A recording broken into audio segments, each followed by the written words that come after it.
guys, Ben and Brittany with the Scott Life. We shared our first months of living in our Reflection travel trailer while we were traveling full-time.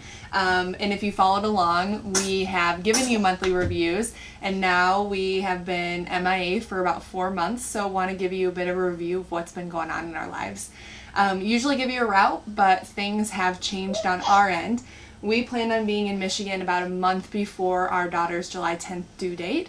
And what occurred before that was Ben's corporate remote job ended up not working out, and so we kind of had to make a decision of how to provide income. So we decided to hightail it to Michigan a little bit sooner, so we got there about 3 months in advance of the due date, and we bought a house. But we didn't buy the house to live in.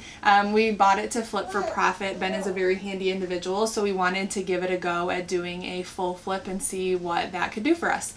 So that is really what is continuing to fund our travels, and also what is giving us time to be a really non-working family in between a flip. So why Michigan? My brother, my sister-in-law, their 3 kids live right in Swartz Creek, so we decided to flip a house right there so we could spend a majority of the summer just spending time with them, creating memories with them, because we've never really lived close to them. And then also my parents, his parents, aunt, uncle, things like that all live up in northern Michigan, so it just gave us a chance to really visit with our family this summer. And so also help when baby came. So that kind of leads me to announcing the arrival of our second daughter, Callie Mae. She was born on July 1st, and we are definitely realizing that life with 2 kiddos now is a little bit different and making things a little more difficult. So be prepared for a baby crying in the background, a toddler interruption, and a lot more, but we will get through this together. So we're still going to give you stats and finances, so want to compare kind of that full-time travel on the road and then that full-time stationary travel living in an RV. So we're kind of excited to see the comparison and give you a handful of other updates. All right, so on to stats for the 4 months of being stationary. Prior to settling down for the couple months, we were about 2,200 miles a month when we were going from Texas on down through the coast. Being stationary, we hit about 1,100. That was just a lot of doctor's appointments, short little trips to family and friends, 100 trips to Home Depot for all the housework, everything like that. So they just added up. Obviously, our miles per gallon was a ton better. We went from about 11 towing constantly back up to about 15. So that was good to see our diesel bill go down a little bit. As for when we were stationary, kind of what some of our stats were in the sense of our tanks, how long we could go in between dumps and everything like that. So we were about 3 weeks, almost to the day, I feel like, every time, between having to dump our black tank. Because we had no sewer hookup, obviously. We were just parked in the driveway at the house. We tried to use the house water as much as we could. We had house electrical. But we had about 3 weeks in between where we would just go to a close-by state park to be able to dump once every few weeks. Otherwise, our gray tanks were always the first thing to fill up, and it was usually the kitchen sink, again, because we could shower in the house, but we would wash dishes and everything still in the rig. Because we didn't have a kitchen in the house for the longest time. So no dishwasher or anything like that. And to prevent us from going every week to go dump, what we would do is we would just get 5-gallon buckets and dump it into our gray tank water into those buckets, and then we would go dump them in the house. So that would just kind of prevent us from having to move the rig on a constant basis, so we could be 100% stationary for about 3 weeks and then go dump black tank and then come back and then do that kind of in the interim. Yep. Only other thing really while we were there was electricity side of things. But we were tied into the house electrical, so we only had 15 amp, just normal household. So we had to go down from our 50 amp down to a 30, down to a 15. It worked out fine. We did have to kind of limit what we could use all at once. So with it being that cold, we couldn't have the fireplace on and then turn on a space heater in the other room, or if you needed to microwave something, you had to turn off the fireplace first, things like that. Or when it got warm, running air conditioning and then other things as well. So yep. We definitely could run everything that we needed, but we may had to have been strategic in that moment of just turning off one thing to run another momentarily. Yep, but I think that was it. While we were there, it was pretty easy. Just being hooked up to the house was plenty fine. All right, so in previous months, want to give you a couple of disclaimers on our finances. First off, our truck and trailer are paid off, so you will not see that monthly cost of those in our budgeting. Also, medical for baby arrival, all of that is not included. And then nothing lake house or house flip included. So you may have heard us before. We have a lake house that we own for investment property. So anything related to that, we really don't include in any of these finances. This is strictly us just being on the road and what it costs for that. I think mostly just to make it relatable for everybody. Yeah, for someone else who's looking to do this on the road, want to give you a true understanding of what it would cost to do that.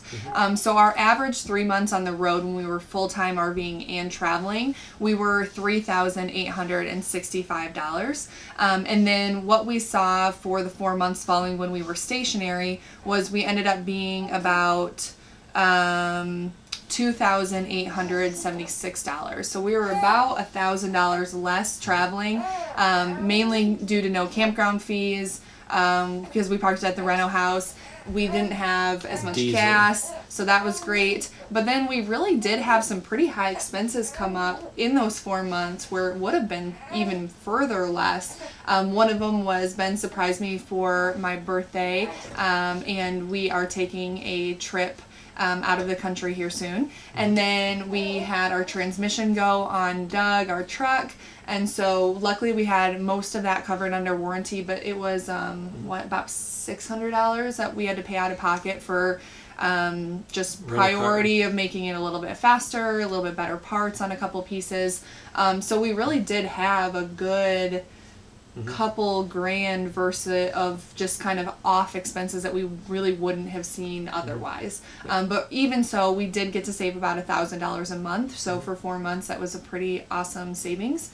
So that's kind of our overview of our finances, and I will go ahead and put kind of a detail by detail of each of the categories on our blog. So if you are curious on what those exact stats look like, what those breakdowns are, I will send them over to our blog. So check that out if you're interested. All right, so now that we've talked about finances of us being on the road, we do want to give you a little bit of insight, again, what we've been up to the last 4 months. And what really took up most of our time was the renovation of this flip house. We got into it kind of thinking it would be more cosmetic and we could get it done in 6 to 8 weeks.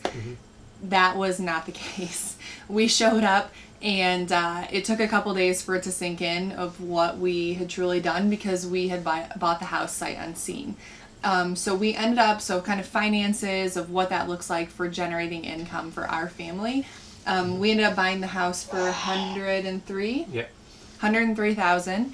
And then we put in about 25-ish in renovations, and then there were some other expenses of just utilities and taxes and things. So all in, we were about $130,000. We just listed the house for sale a few weeks back, and so we do not have a buyer at this time, but we are listing it for $185,000.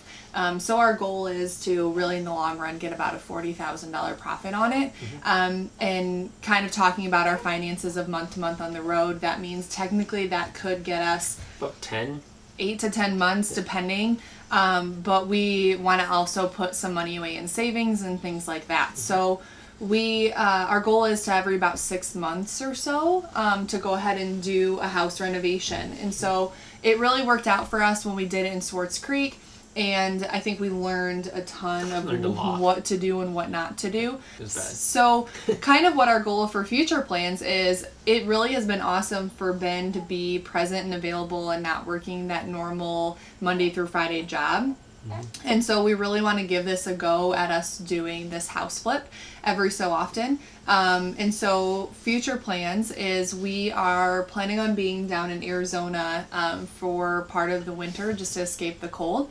And so we've talked about doing another flip in the Tucson area because I have a lot of family on my mom's side over there. We've learned a lot on what to do, what kind of quality of home to purchase, different things.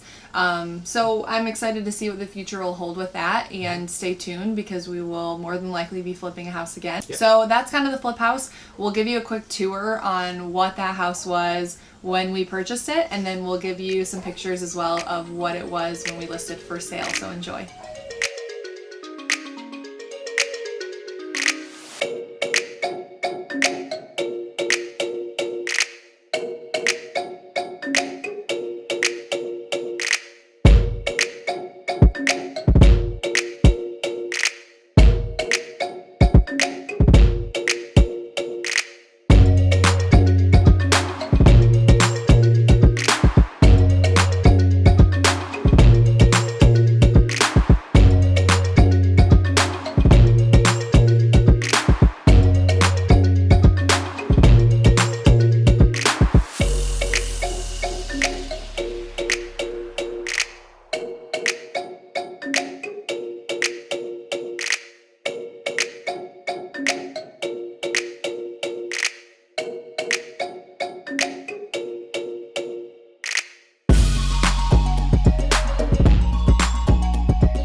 All right, so as if doing a house flip and having kid number 2 wasn't enough to keep us busy, somebody here decided it'd be a great idea to spend the better part of a couple days basically redoing our entire living room of the RV. So we sanded every wall, painted every wall, torque off trim, replaced trim, sanded doors, painted doors, backsplash, you name it. Basically everything, but it looks 100 times better. It does. I will give her that, and I didn't argue that in the beginning, but our rig is it a was a lot of work. 2015, so it's not that old, but it's very tan and very RV feeling. And we did a few things before we left Kansas City. We had hoped to renovate the entire thing before we left Kansas City, and we touched nothing. And so Ben was super awesome and helped me finish renovating basically the entirety of the living space area. But next up is our room and Lily's room and the bathroom. Yeah, we'll get there eventually.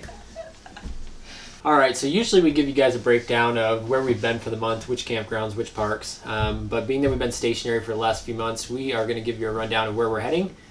So first off, we're going to go up to northern Michigan. We got a lot of family up there. We'll be there for just a week or two. And then heading up to some of my family in Canada, stay for a week again, before making our way down to South Dakota. So we're looking to just spend a night or two in between, but pretty much just get down to Badlands and Black Hills kind of area, South Dakota. Spend a couple weeks in that region. Weeks, yeah, probably 2 weeks, looking at Custer State Park and all that kind of jazz. But otherwise, next stop from there is we're going to kind of keep cutting southwest, make our way through Colorado, probably try to spend a month there. We've got a flight out of Denver. Britt mentioned a out-of-country trip for her birthday, so we're going to do that. But otherwise, we'll go through Colorado probably for a month before, depending on the weather, we're kind of going to see if we go over into Utah for a few weeks or a month, hopefully, if the weather holds up. Otherwise, we're going to cut down to Arizona. She's got a bunch of family down in the Tucson area, and then my dad RVs as well as my aunt and uncle, and so does hers. And they tend to be down in Arizona for a couple months of winter as well. So hopefully we get to kind of meet up down there and have some fun. We're also be in warmer considering temperatures. Yeah, we're considering a full-time families rally as well. So we'll see what happens. So if you guys know of any top destinations we need to go on that general path or anything like that, definitely let us know. Or if you're going to be in the area, let us know. We'd love to meet up with some other full-time families too. I hope you enjoyed our overview of stationary living for the last 4 months. We are very excited to get back on the road and traveling and just creating some really cool content for you guys coming up in the near future. So stay tuned and see you next time.